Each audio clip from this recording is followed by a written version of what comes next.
हमारे national vice president बहन D के अरुणा जी, पार्टी के सीनियर लीडर जितेंद्र जी, यहाँ हमारे पार्टी के सीनियर सभी आज्ञावान और आप सभी प्रेस के मित्रों से मैं सर्वप्रथम देरी होने की माफ़ी मांगता हूँ। आप भी देख रहे होंगे मौसम बदल रहा है। ये मौसम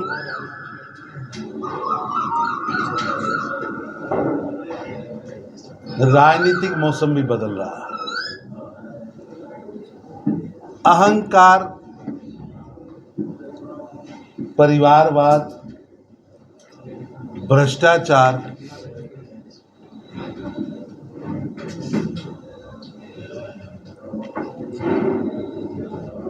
की सरकार अब जाने वाली है। भारतीय जनता पार्टी लोकतंत्र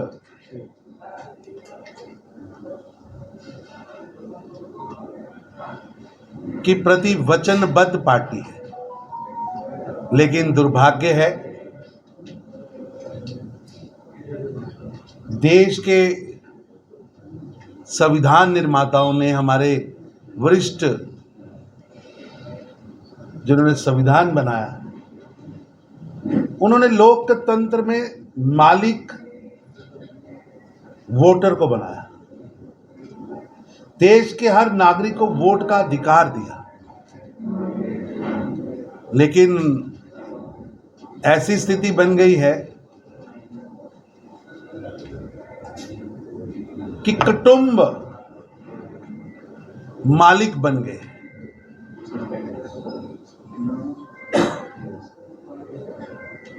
पीढ़ी दर पीढ़ी जो लोग हैं वो अब सत्ता चाहते हैं।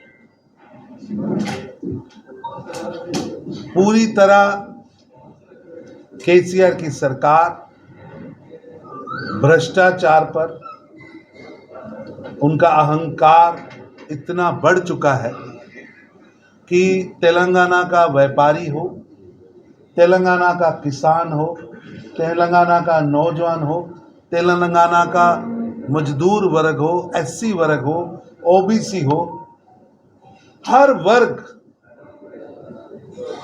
बदलाव चाहता है। और उन्हें बदलाव में केवल व केवल भारतीय जनता पार्टी दिख रही है, क्योंकि उन्हें पता है कि जिस तरह बीआरएस का कुटुंब भ्रष्टाचार में लिप्त है, उसी तरह कांग्रेस का कुटुंब का पूरा कुटुंब भ्रष्टाचार में लिप्त है। कोई जमानत पर है, कोई आपराधिक केस के अंदर फंसा है। पूरी की पूरी दोनों पार्टियां लोकतंत्र की बजाय लूट तंत्र पर काम कर रही है। जनता 30 नवंबर को करारा जवाब देगी और तेलंगाना को भ्रष्टाचारियों से, अहंकारियों से, तानाशाहियों से मुक्ति दिलाए। ये सब इंडिपेंडेंट एजेंसियां हैं, वो अपना काम करती हैं। एजेंसियां अपना काम कर रही हैं, उसमें हमारा कोई लेना देना नहीं। और ये जो नेता छोड़ के गए, वो किसी कारण जो मर्जी बताएं, लेकिन सच ये है, जब भारतीय जनता पार्टी ने तय किया कि एक ओबीसी मुख्यमंत्री बनेगा, तब इन नेताओं ने भारतीय जनता पार्टी को छोड़ा है।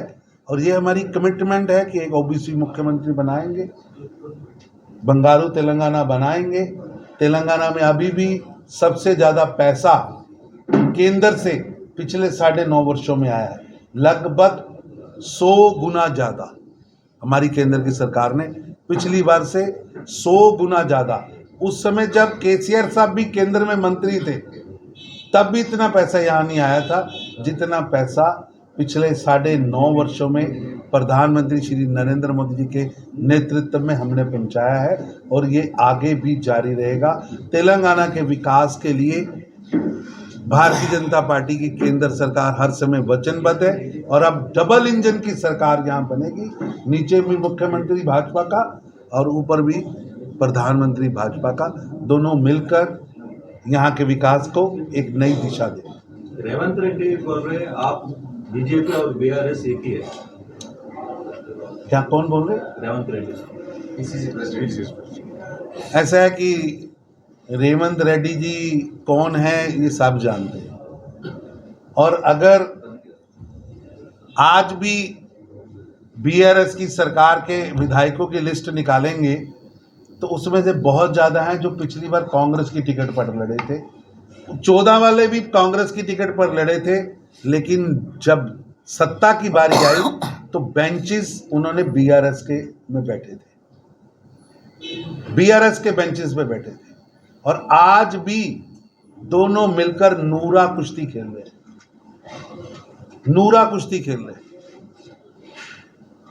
ये नूरा कुश्ती अब जनता समझ चुकी है कि 14 का परिणाम आने के बाद भी कांग्रेस कहाँ थी, 18 का परिणाम आने के बाद भी कांग्रेस कहाँ थी, और 14 से पहले भी केसीआर साहब किस गठजोड़ में थे, जनता जानती है। Sir, initially we heard in Telangana all political leaders are going to contest assembly elections, but this time many seniors are not contesting. Many seniors are not involved in assembly elections. They are not contesting. Why? आप बताइए कौन? हमारे तो सभी senior लड़ रहे हैं। आप देखिए सन्नी बंडी जी इलेक्शन लड़ रहे, इटला राजेंद्र इलेक्शन लड़ रहे, सभी सीनियर इलेक्शन लड़ रहे, अरविंद धर्मपुरी इलेक्शन लड़ रहे, राव साहब हैदराबाद से इलेक्शन लड़ रहे, हमारे तो सभी सीनियर इलेक्शन लड़ रहे। और Bharatiya Janata party cadre based organisation है, जिसे पार्टी कहती है वो चुनाव लड़ता है और बाकी चुनाव लड़ाने में सहयोग करते हैं। यहाँ व्यक्ति नहीं है, यहाँ ध्येय इंपॉर्टेंट है।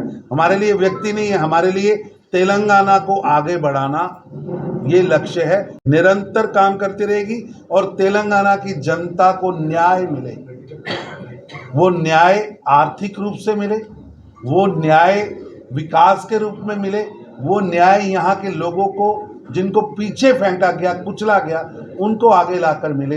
ये भारतीय जनता पार्टी की सोच है। Sir, this election, how many seats are going to win? Thumping majority. Thumping majority? Her party चुनाव जीतने के लिए लड़ती है।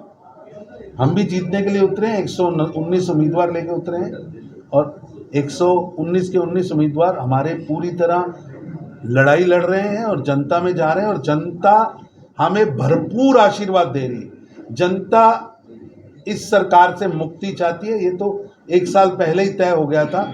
अब जनता किसको सत्ता दे तो उसको दिखता है कि कौन, किसके पास एक नेता है, किसके पास एक विज़न है, किसके पास देश चलाने का विज़न है, कौन देश पे बैठा है, उसी के हाथ में तेलंगाना दिया जा सके, ताकि डबल इंजन से तेलंगाना आगे बढ़ सके। धन्यवाद आप सबका, आप सब आए और मैं थोड़ा लेट हो गया, उसके लिए माफ़ी चाहता हूँ।